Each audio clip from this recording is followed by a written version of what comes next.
Good evening. Welcome to the 5-8, where we discuss each of the week's 5 most fucked up topics for 8 minutes. 5 topics, 8 minutes, 2 hosts. No guest tonight. Some singing, a lot of curse words, and as many cocktails as we deem necessary. LB, it's been a minute. How are you? Been a minute. Yeah, I missed you. How are you? I missed you. You drinking your Manhattan? I am having a Manhattan. Yeah. Okay, so now I'm going to spill the beans. You have a cold from all of your traveling. You're having a Manhattan. Oh, I guess actually, my grandmother, my Irish grandmother used to say, call it tea with all the fixings. And it would be some Irish whiskey that went in there with the tea. My wife does say it tastes like cough medicine, so we'll see. Yeah. We'll see if it has the same, effect in that regard. God. But no, I was away last week, as you know. Yes. And I missed everybody watching. It's good to be back. I mean, it's not good to be back, but you know what I mean. It's good to be back here on the show. And then, during the week that I was away, we had the passing of a major celebrity reality TV star, right? And then we had the passing of a major famous icon of the 1980s who spoke at the RNC. Yeah. So we're getting closer, right? He's getting closer, Who's orange? Who's orange? Right. Who's orange? I think he's getting closer, So I feel like, I'm a little buoyed by that. Okay. Now, you see the topics here. They're single word verbs for today, but really we're just going to talk about the Sydney Sweeney jeans ad the whole time because nothing is more important and pressing than this for some reason. I don't know. It's barely can function on the thing. I can't. I don't have anything to say about that. Neither do I. Neither do I. Everywhere, but no one does. It's a manufactured MAGA thing to say that we're angry about for some reason. Like I don't get any of it. I don't get her. We just sit around. I don't get those jeans. I don't get the thing. I don't get the outrage. I don't get that because I think it's all dead. Yeah. Yeah. It's all dead. Yeah. It's all dead. Heartless and dead. Yeah. So, and then I have a question for you. Okay. How many times was your name redacted in the Epstein files? Because my name was not redacted in the Epstein files. And you know why? Why? Because my name isn't in the Epstein files because I don't fucking pal around with pedophiles. Yeah. How about that? And sex traffickers. Yeah. It's just not something I do. Yeah. Well, I wasn't stolen out of Mar-a-Lago when I was 15. So. Yeah. Yep. We'll talk about all that. I don't know. Yeah, that's later. That's for later. Oh, God. That's for later. I'm glad you weren't in there. Yeah. Good for you. No, not in there. Yeah. Only, I went to the island only once or twice and never when he was, I don't even know where that island is. It seems like an island that like in another context, you would send somebody to like, be in a penal colony and they would just live there forever until they died. I told you about that. I lived in the Virgin Islands. Okay. Let me think of what year it was. I got to come up. 1991, it must have been. 91, 92. I don't know if he was there then, but I have this vague memory of people in St. Thomas, like the Pats, because you're not expat there. It's it's U.S. territory. Right. Mainlanders who would like me is like I was done with college. I'm like, I'll go live on an island for a year and scuba dive. And there were always whispers about don't go to the island. But I don't know if it was him or not. I don't know. It's very possible there's more than one bad island there, I think. Yeah.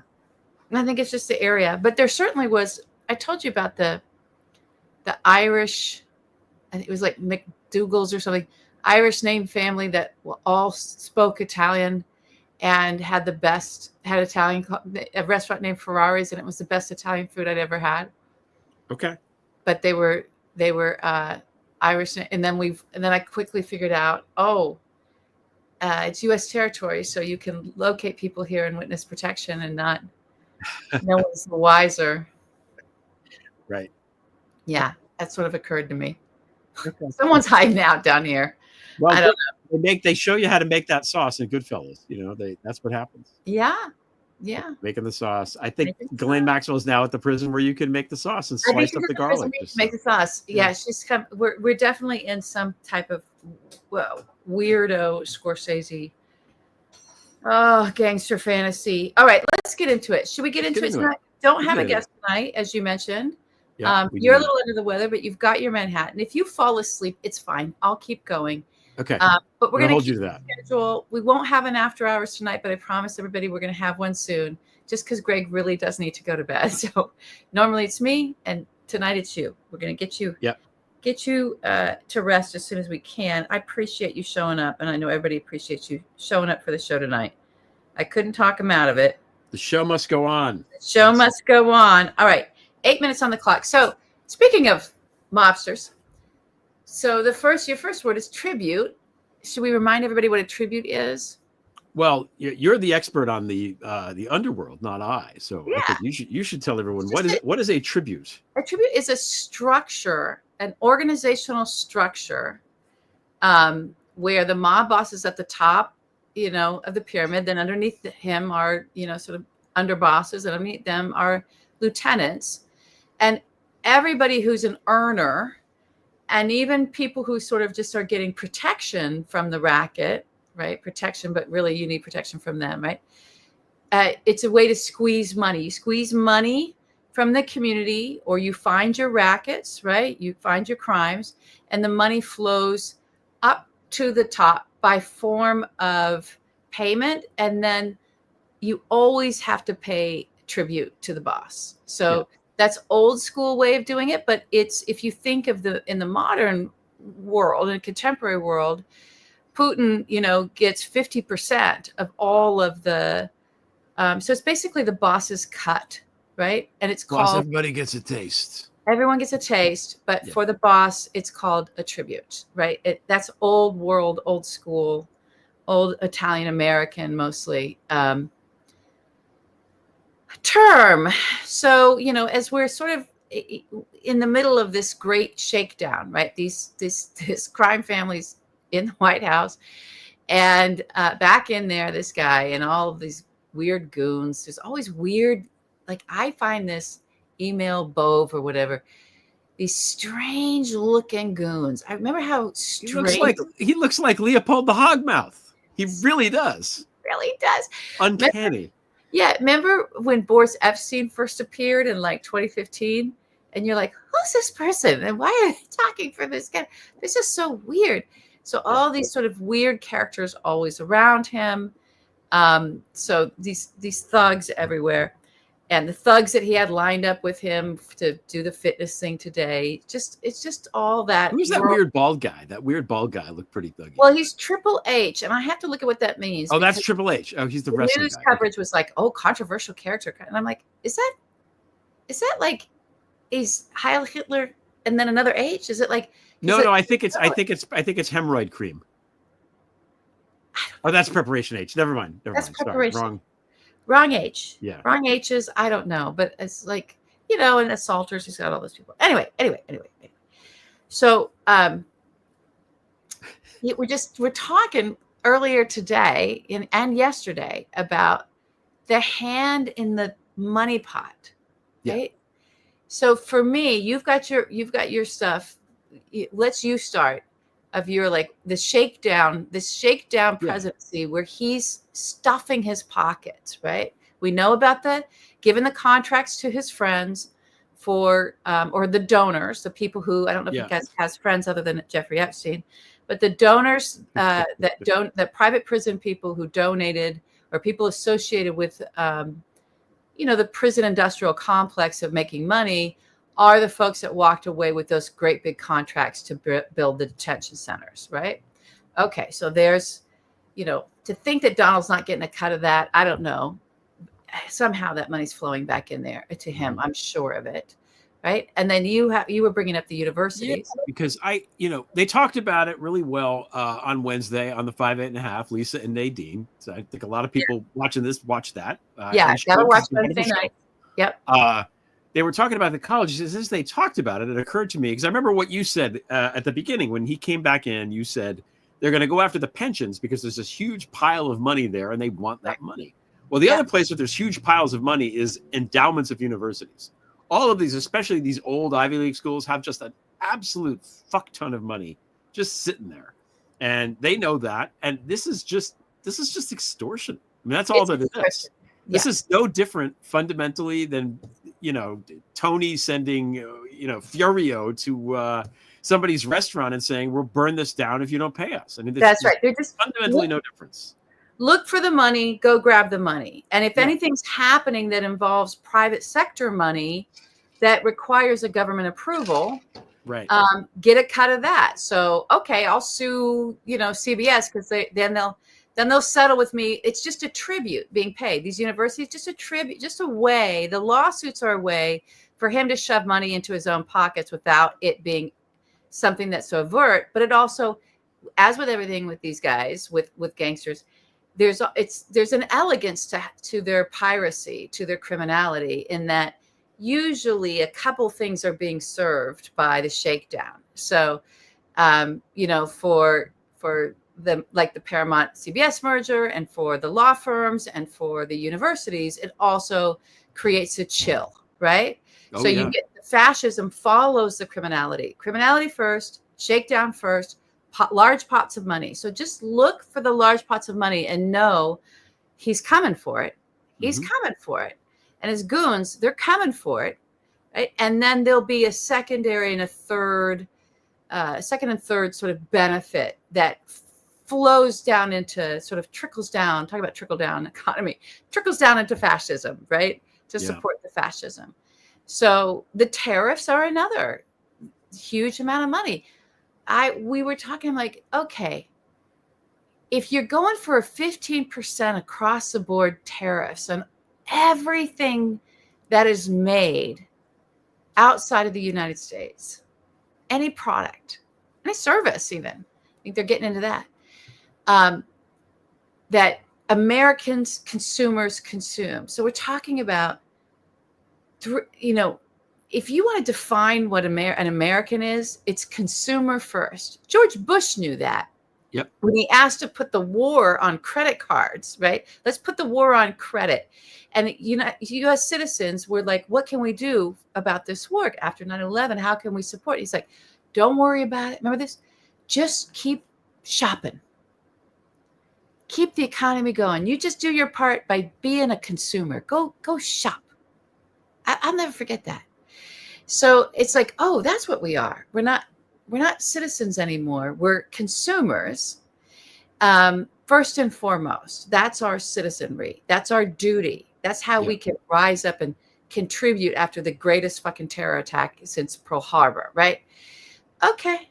Yeah. All right. Got to keep spending. So think about every second of the day, how many Americans purchase something. Just the purchasing alone. Going out and buying. You're buying your gas. You're buying your food. You're buying your, right? You're not even going out and buying. You're just buying on Instagram in the bathroom. You're buying online. Oh, God, you got to do this. You got to do that. Oh, I'm going to remodel my kitchen. Wood. Here's a all we do as Americans is buy and buy and buy and purchase and purchase and purchase and purchase. And this motherfucking gangster has said, I'm getting 15% of that. Yeah. I'm getting my tribute. Where is this money going? Our debt is still huge. I know we have to pay so the billionaires to cover them because they can't be bothered to pay regular tax, but we're still being taxed at a high rate. Yep. We still have state tax. We still have federal tax. There's still, and we don't have healthcare. We don't get healthcare as part of it. We don't get anything out of it. There's nothing that this is paying for. All the agencies are gone. There's no FEMA. We get in a disaster, there's going to be no financial resources for us. So where's the money going? Oh, I know. Imagine that money. Imagine that money. 15% of American consumerism, second by second, 24/7. Until he decides to change it or whatever. It's a stunning thing. Stunning. It's, Hang on. Bless you. Sneeze, and I couldn't hit the mute. So sorry, everybody. Cough and sneeze. I feel like the thing that makes me the most mad about the tariffs is that he's clearly doesn't know what the fuck he's doing, and this is all arbitrary. Like on what's that show, The Price is Right, where they come out and they spin that big wheel and it spins around, and I feel like Trump just comes out and he's like, "Hey, Switzerland, okay, whoop," and he spins the wheel. 35%, tough shit, Switzerland, bad roll of the dice. There's no, and then. In the media, there's like all these op-ed writers and people trying to, well, Trump is he's resetting he's not doing anything. He's a fucking idiot. And it's an arbitrary mess. There is no underlying plan. There's no grand strategy. It's just fucking dumb because he doesn't know what a tariff is. He doesn't know how the numbers should be generated. And he doesn't give a shit if the economy collapses. That's it. Anytime one of these journalists writes about, experts think that, but maybe it'll do this, no, it's not a plan. It's not a plan. It's him throwing darts at the wall with his tiny little fingers. Or finding it being a punisher too. His buddy in Brazil, right? We're going to punish Brazil because I don't want Well, people don't like steak. Yeah. Crazy. It's crazy. The prices are just going to keep going up and up. What was break? What's our second topic? I already put the timer on. Break is like things are breaking. Okay. So Elon Musk comes in. We've already forgotten about this guy, right? Because he was in, he ruined everything and he kind of left. I haven't forgotten about him because he's what a awful. Mess. What a useless piece of shit what he is. A mess. What kind of a world is it when a guy like that is the richest? We should just start over with the money, just start over. Because it makes no sense at this point that this guy of all people on earth. Anyway, he comes in and he's cutting this. He's got his high school kids. I don't know. Did he recruit them at Mar-a-Lago? They're that age group, these kids. And they're has like a Mar-a-Lago funnel for boys, right? They're there. They're cutting this. They're doing that. They're firing this person. We have no USAID now at all. We got rid of NPR. We got rid of PBS today. Which is just stunning. And, who wants that? Nobody wants this. And he keeps breaking stuff. And I read in the Washington Post, it claims to be an exclusive, but 154,000 federal employees have been let go and are not working, but are still drawing salaries from the government right now. That's efficiency. These people are so stupid. It's like a big Jenga we're getting game. $100 million ballroom at the White House. I guarantee you it's going to be rococo gilded to the if it gets made tiny at little all. naked cherub baby bottoms that he seems to adore. That's going to be everything. It's all going to be just the grossest era of French whatever. So that'll be If disgusting. it gets made at all, if it's not just a complete boondoggle. There is a real history this man has in real estate, right? Of declaring he's going to create a hotel or do something over here. And they just sort of make the announcement, all the money changes hands. It goes into everybody's pockets and then nothing ever happens. So I have no doubt that $100 million is going into people's pockets, and and we'll get Home Depot schlock stuck on the wall with glue and painted with the gold spray paint. Yeah, it's called a ballroom. So but the other thing he's breaking, and really breaking, not just with the tariffs, but the economy, and the tariffs are part of it. But we have this job report that came out. Oh yeah, jobs report. Worst jobs report. Worse than 2020 at the pandemic. Only 70,000 new jobs created. That's it. And does that count the ICE jobs? Oh. I don't know if it does. I'm I don't legit know. asking. I don't think it does, but maybe it I does. don't I don't think know. it does. So, of course, fire the woman and Right. call the Right. wife or whatever, right? Because it's a woman. So, again, How kill dare her for being good at math? two You birds know. with, he didn't want to hear it. So then again, and then that's a slip into fascism, right? Real, Yeah. really bad dictator kind of banana republic crap. And then the U.S. spending on hotels and airfare and dining. So us having, that's expendable money, not counting you because you had a lovely trip, but just the way that we spend when we feel we have extra resources to give ourselves a break from our grinding lives of work and family care and all of that is for 3 straight months is way down, worse than 2008 or same as on track after with the big recession. So It's almost like Trump's entire economic policy is smoke and mirrors and bullshit, and he doesn't know what the fuck he's doing. This is a guy who bankrupted casinos. Yeah. It's almost like that. It's almost like that. Yeah. Yeah. And again, the fact that people are out there trying to justify his moves is what makes me the most irritated. And it's just like, what are you talking about? Mark Thiessen of the Washington Post. What are you talking about? Get your lips off his asshole. Okay. And look at they are there so firmly. This is an op-ed writer in the Washington Post. It's an important job. And it's everything. Trump's wonderful. This, there's no, after a certain point, like you can't, it's Sean Spicer again saying that the crowd size was we're at that level, except it's the economy now. It's just something, it's about something important that is going to really affect everyone's life, my life, your life, people's lives. Speaking of things broken, so we fly back from Barcelona, which is great. We'll talk about that later. Get to Newark Airport. Okay. We're in the line for the immigration, come back in the country. And everything's going, they're humming along. Usually that's a nice sized line, but it moves quick. All of a sudden, it just stops dead. Okay. And we're literally the last people in this line. So I got to pace around, which is okay. But like, what's going on? Well, I figured out eventually that the computer system was down. And I figured this out because I went and looked and like, well, if there's 4 different people and they haven't moved, it's got to be a universal thing.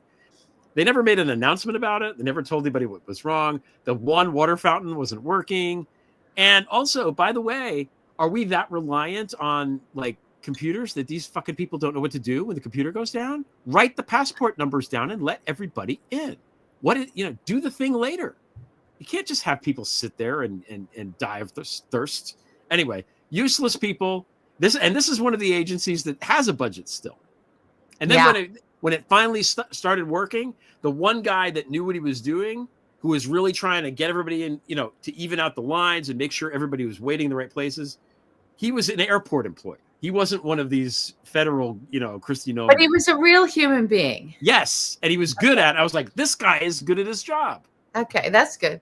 But he's not a Fed. And he's not a Fed. I had an encounter last night. So as you know, we went on a little journey because we're up here in the, we're in our mountains. And if you want to get something, sometimes it's hard. Sometimes you've got to drive down the mountain.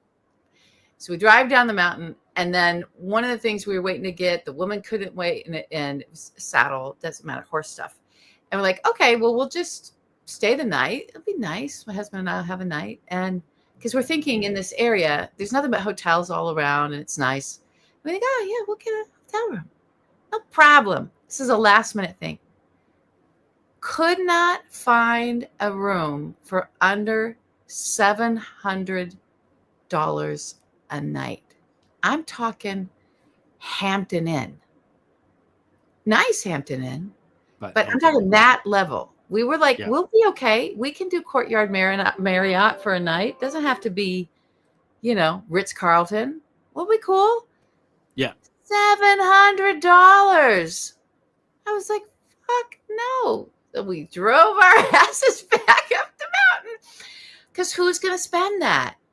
I almost spent that. That's life. almost what I spent for 3 nights at the Hotel Nobu in Barcelona. So it was. I'm telling you, he broke it. He broke it. He broke it. He broke America. He broke America. He broke it. Yeah. Okay. Well, All it's right. time to do the thing that we do. Let's do our thing. Okay.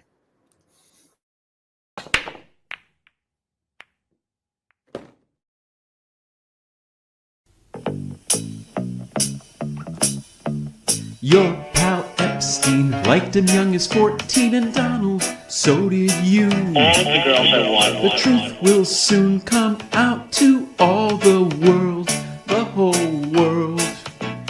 Ghislaine Maxwell, rotting in a prison cell, wants to cut a deal. She will swear you never touched those girls, all those girls. There's only one more card left to play, and that card ain't a trump. Ghislaine Maxwell's testimony, she'll lie so she can leave. Ghislaine Maxwell's testimony, not even MAGA will believe.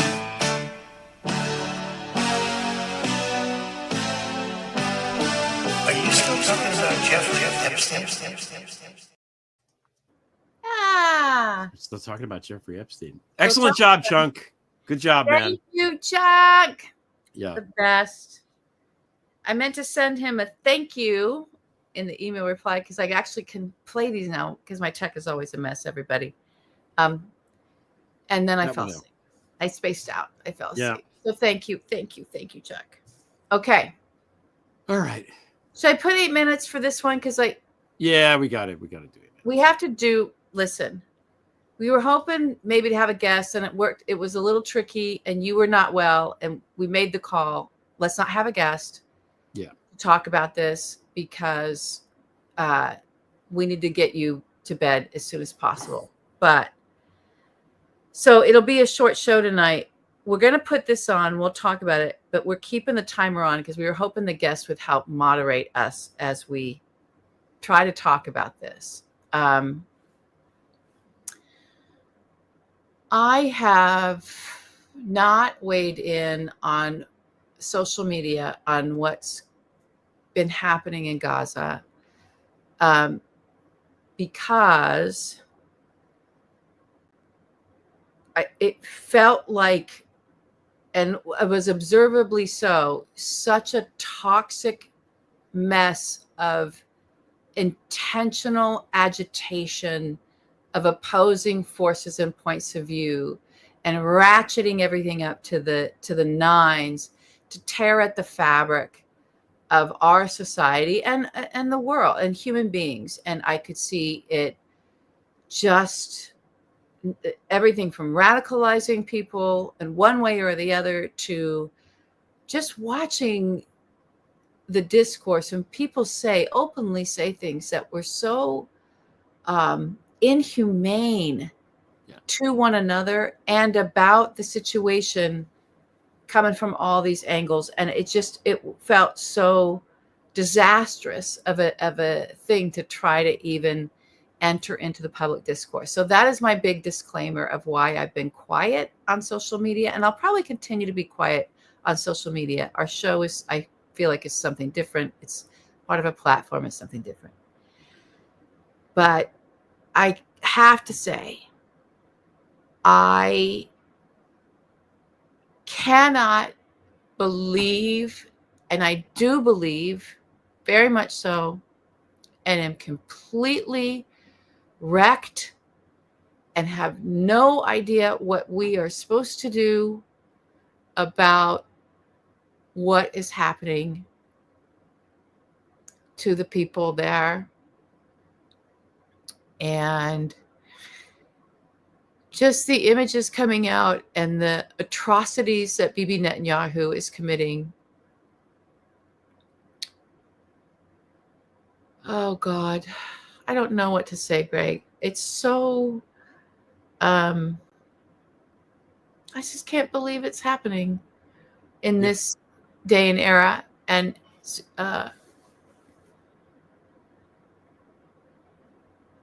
We knew it would when they bombed.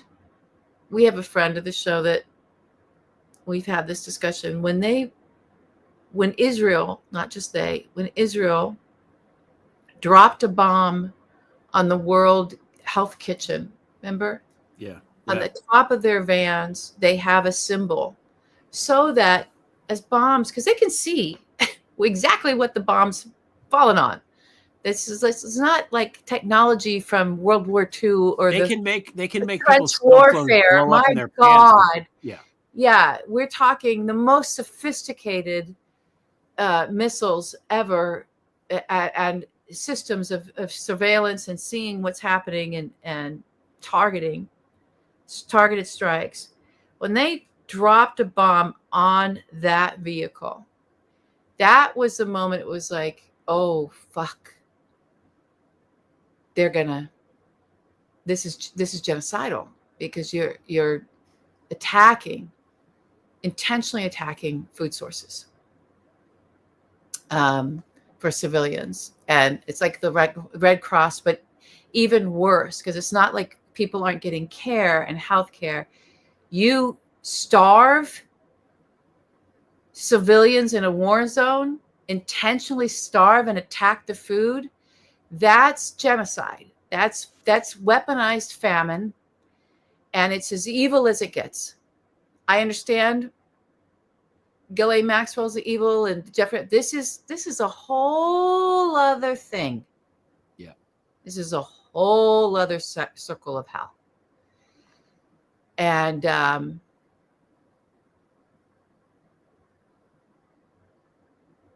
very much support AOC and the Democrats that are right now speaking up and saying we have to deny, we cannot be a part of this. We cannot fund this. We can't. And I understand hostages have to come home. I get it. What does that have to do with children who die of starvation? People dying of starvation. What the fuck does that have to do with that? We were able to get hostages back, on all the way back in the 70s. Back before that, we were able to get hostages. Maybe they were held for a year, for a long time, but we were able to get them out without committing genocide through famine. It's possible to do this. How is famine, forced starvation, a Holodomor? How is that? What does that have to do with getting hostages home? Why are those things being conflated? That's part of the discourse I'm talking about. It's insane. Yeah. It's insane. It's madness. He's a madman. Bibi He's a butcher. He's a madman. He's a butcher. He's a butcher. And to your point, I mean, I remember when this happened, when the attacks happened, October 7th. Yeah. Thinking to myself, okay, they've had these hostages. What would I do if I were in charge? What would I do? And I thought the key thing that you have to do in that situation is make the return of the hostages the most important thing. Netanyahu never did that. Never once. He didn't even visit the families of the hostages. Joe Biden flew there to do that for him because he couldn't do it himself. And he took what was, because you recall in the days right after that happened, which was a horrible thing, horrible thing, obviously. Yeah. The world was on their side. There was Israeli flags being flown in Rome and in other capitals. And they squandered all of that goodwill in 3 days? As soon as they bombed that hospital, the Monday after it happened. And it never relented. And I'm not covering this in a granular level, but Bibi does not seem to care about the hostages. I haven't heard him talk about that as a priority at all. And if you go back and look at what his personal belief system is they want the land. That's what he believes. And his Likud party facilitated the financing of Hamas to stay in Gaza. Why? Because they knew that Hamas would never agree to a ceasefire or any kind of peace, because he knew that they would fight to the death. That's why he did that. That's why Netanyahu did that. So, and we, the United States, are complicit with this. I do believe that, especially at the beginning, Biden was doing a lot of things to try to mitigate the, carnage that Bibi was inflicting. And I think that he was successful to some degree, but not enough. He went on way too long, financed them for way too long. It's one thing to defend yourself. It needs to be defended. Israel gets hit by these missiles every day, living there. They have to have the defense systems. It's not like being here. But this is not, like you said, this is not that. Starving a child has nothing to do with any of this. It's just flat out genocide, which even, by the way, people in Israel now, leaders, academics, arts leaders, people like that have now come forward and said. So it's not just us saying it here. No, look, we have our strong man who's committing atrocities, with these detentions and the roundups and all of that. So we're on our way.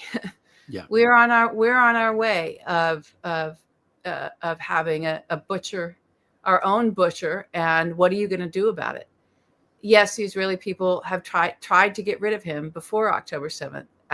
They tried after. They did get rid of him. He was gone, and then he came back. This is what happens when the criminals return. And he has no incentive to end the war, because he's not. As soon as the war ends, he's going to get indicted. Yeah. This is a terrible idea. And, it's all he cares about. He's the Israeli people need to take care of this. Yeah, they really do. Yeah. One more note on this topic before we move on. Mm-hmm. All of and we watched this happen. I watched the weaponization of this. It was astonishing to watch it in real time. Now that we know what it looks like from all the 2016 stuff. Yeah. These people that didn't vote for Kamala Harris because they thought she was complicit in the genocide and allowed Trump to get off, I hope you feel good about yourself today. I hope you feel good about yourself. What I really hope is that if there's kids out there, I hope they learn something by it. That I do too. Yeah. Learn something from this. You were used. You fell for the bullshit. The obvious bullshit.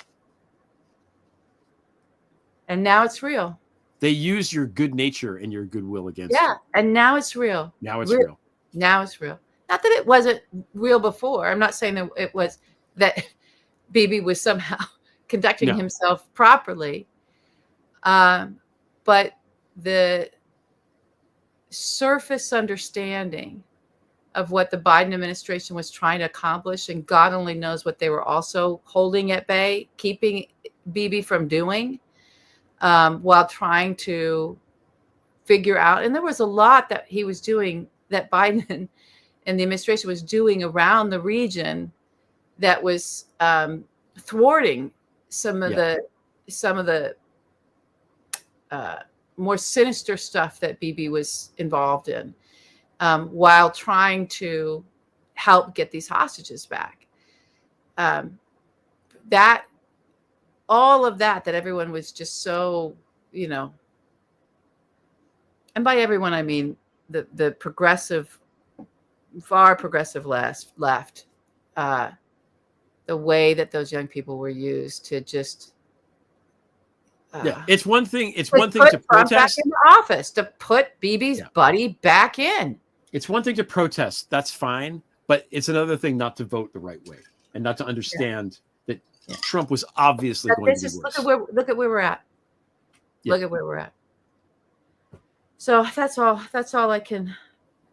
Yeah, no, we felt like we had to talk about it because it's just. I agree. I can't believe it's happening. I feel that way about a lot of things, but that in particular. This is, and for Israel of all nations, to be doing this, Yeah. Shame. Shame. Yeah. Okay. Next topic. Redact. Redact.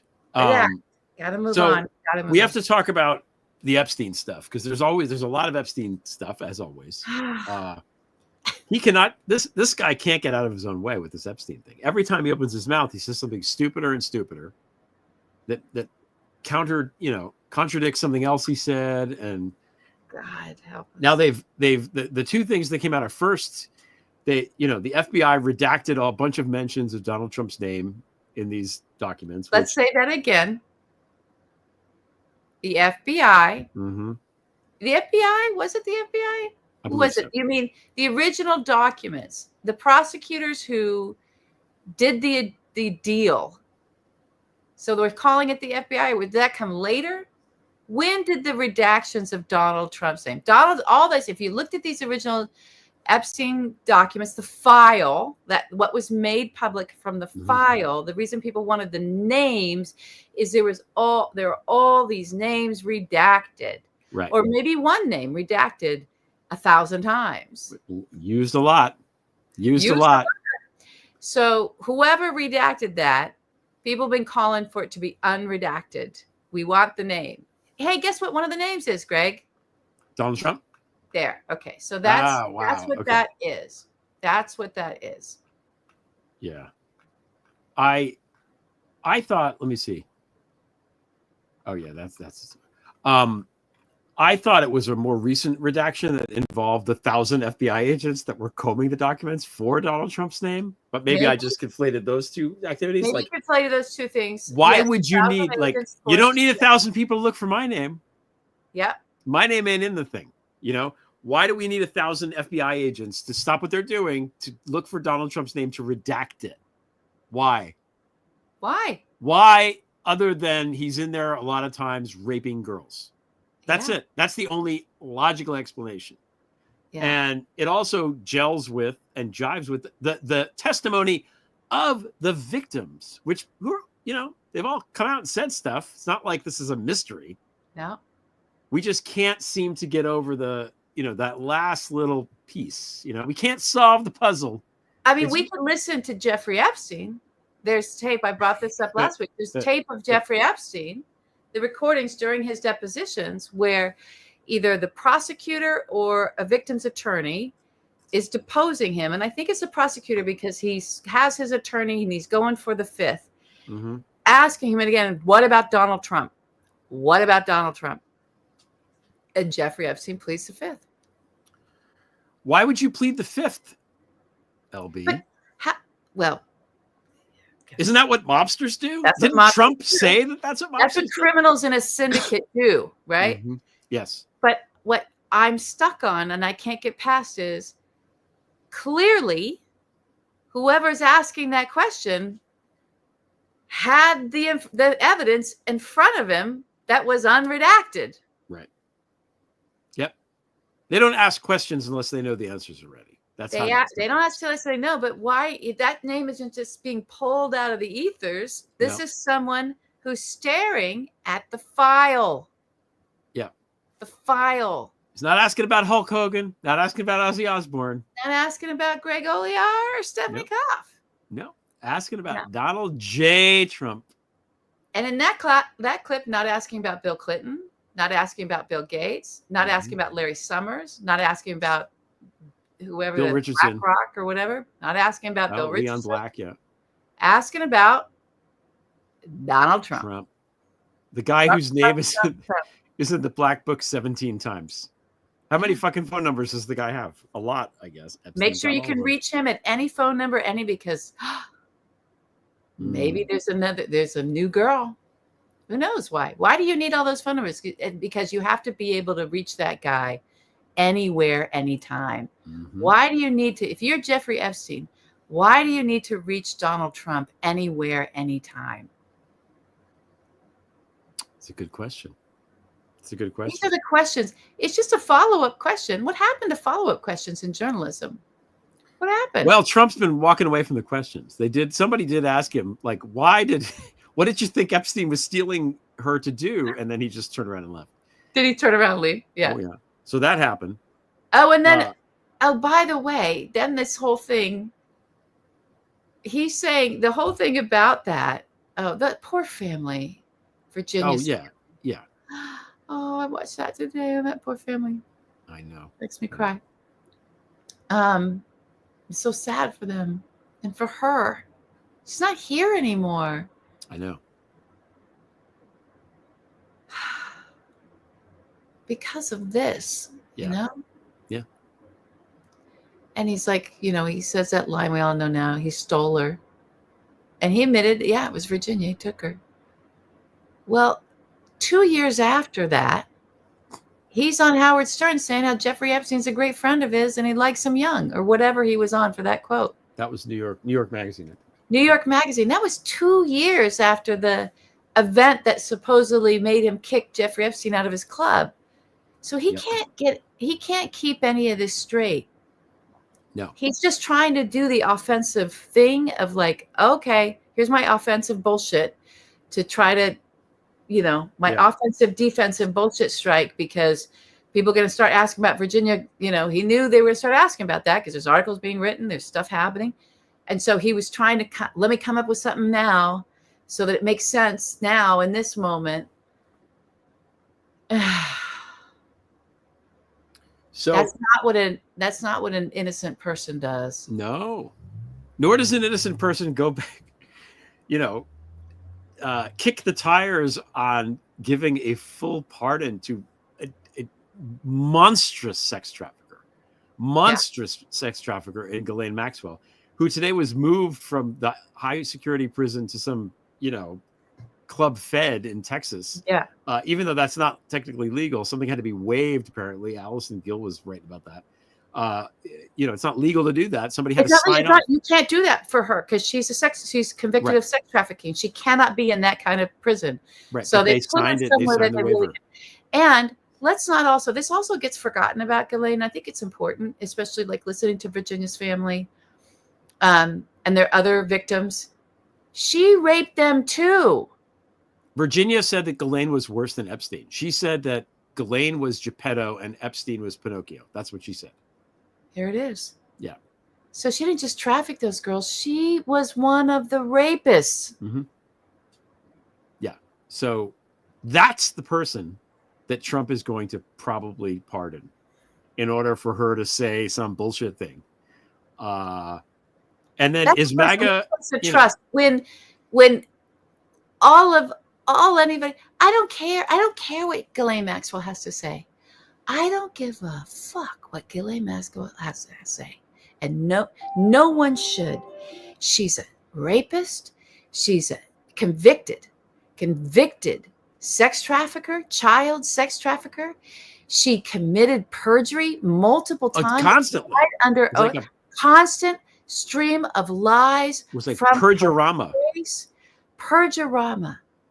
And we don't need to hear her lies we don't have to try to figure out what she's lying about. She's not the person with the information. No. The evidence is not Ghislaine. In sex trafficking specifically, the evidence is the victim. Yeah. That's why it's so challenging and difficult to bring these cases forward and prosecute, and very difficult to get a conviction. Really, really, really hard, especially when you're dealing with victims that were children. Okay?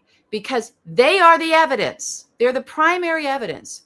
And when they're teenagers that are vulnerable, the evidence tends to run away. Yeah. That's what happens to your evidence if you're trying to prosecute a sex trafficker. It's the evidence is traumatized and the evidence is terrified. Okay? And then there's other evidence that's not the human being, but the human being is the primary evidence of the crime. The victim is the evidence of the crime. I care what those victims have to say because that's evidence. Yeah. And then there's other evidence for Ghislaine and Jeffrey because those fuckers taped it. Yeah. Back in the And time, there it were was not easy to do witnesses, that. other witnesses. So that's all the stuff that MAGA has been asking for forever, and that's all the stuff that Pam Bondi and at Donald Trump's instruction refuses to make public. Yeah.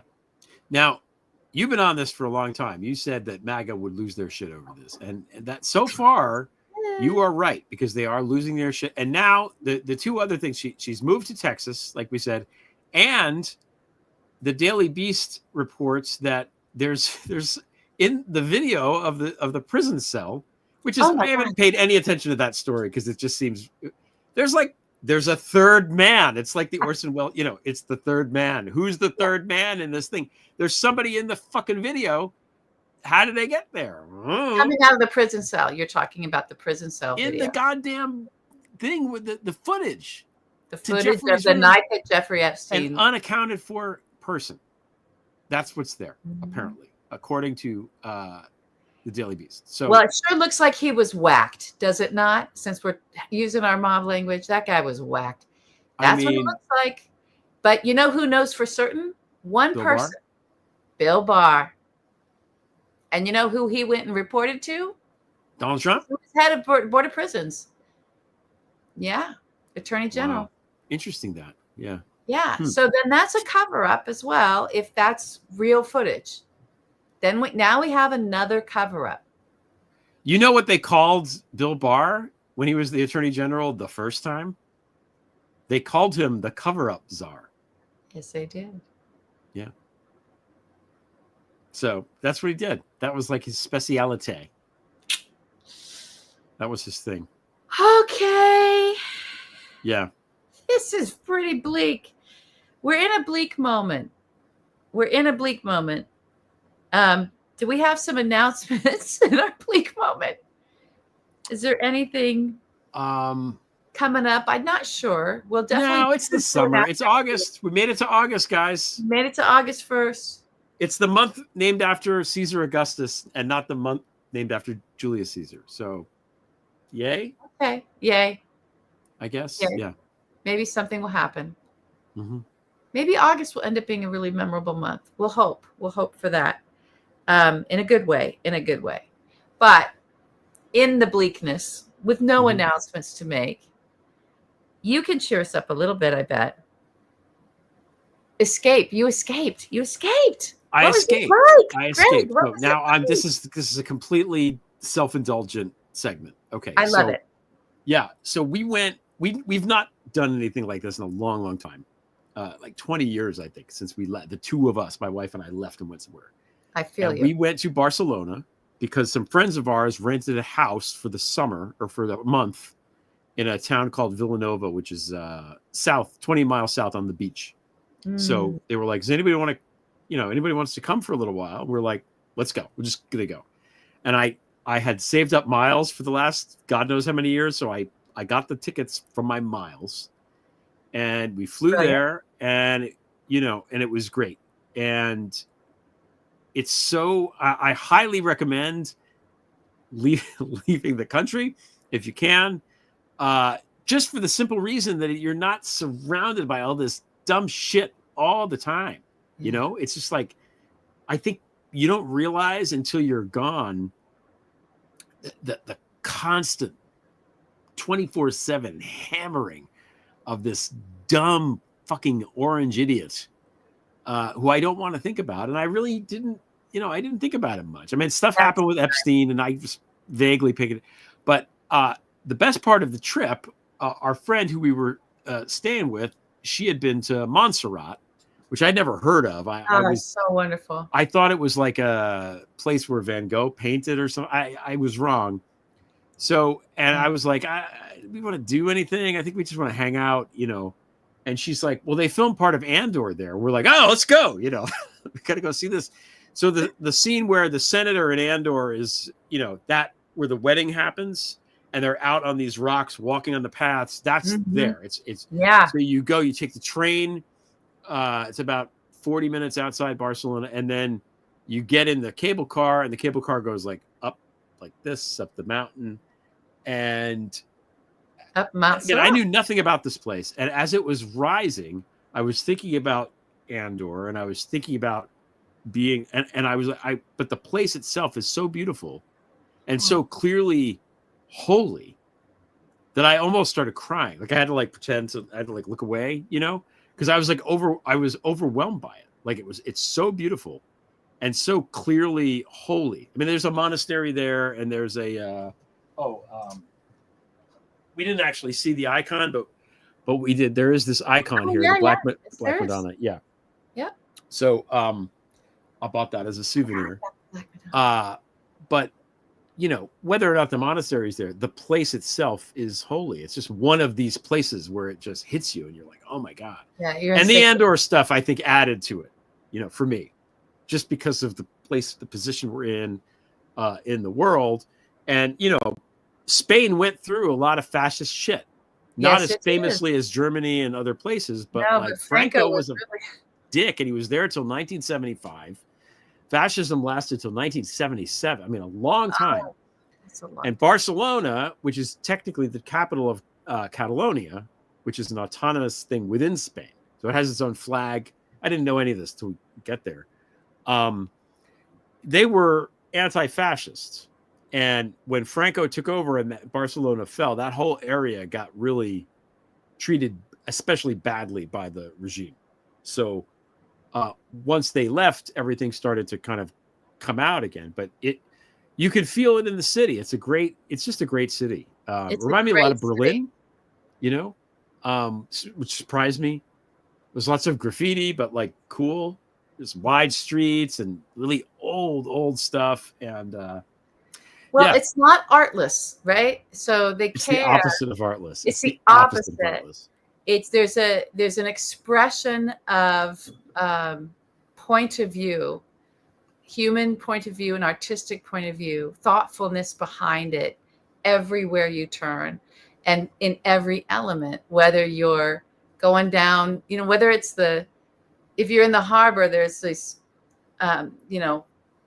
pylons or whatever they're called around the, to keep you on the road, right? So you don't go to the sidewalk. But how they even do that is like, we'll have this sweeping thing of red pylons, and they'll go at a certain thing, and they'll frame the waves, and you'll street ahead, and then you'll see the cathedral. It's like, what is happening? So even though it's this old ancient city that's evolved and had all these eras, there's so much intention in every part of it. We'll preserve this part of the city so people can just walk, and it's just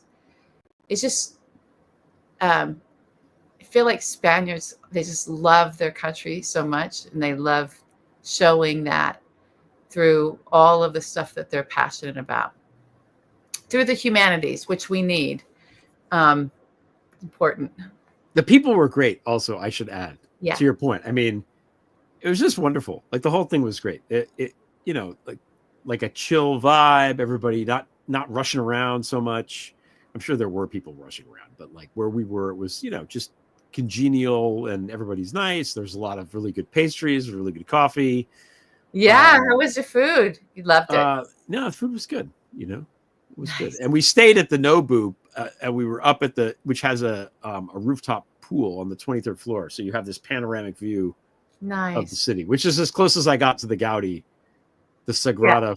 Yeah. I was like, we're not going to, my friend was like, if you buy tickets and you wait in line for a couple hours, and I was like, or I could not do that.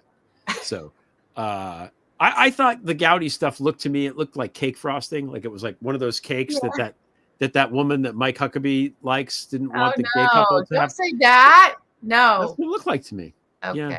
I don't know that Well, I feel very confident you'll be back. You'll go back. Oh, I'll go back. We could totally live there. My wife loved it. She had a great time. I love what you said about because being here, we're here living through this. Even if you're not watching the news or something, you just go to the grocery store and you're like, holy shit, what this stuff is costing. And you're in conversations with people, and you're worried about maybe your friend just got rounded up, by ICE and has disappeared. And you can't it's happening in reality. We're living through this convulsion into it's devolving into a fascist state and breaking of America.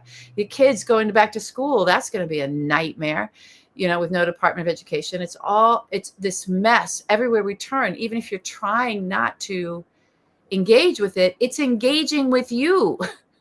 Yeah. It's coming for you. So I think getting away, the other reason why being in another country is it's not coming for you, right? Yeah. It's not about not looking at your phone or not turning on the TV. And it seems like we have another friend that's in overseas as well right now saying no one cares about it. No one's talking about it because the conversation here is always going on, right? And that was such a shocking thing because I don't know that they ever were before, but it's just the conversation's so loud here. It's loud in our lives that to escape it, the gift that you gave your brain and your heart and your endocrine system, right, is huge. I would say soul, but endocrine system works. I like endocrine. All I can think about is all the cortisol that every day just dumps down into our bodies. So, yay, you.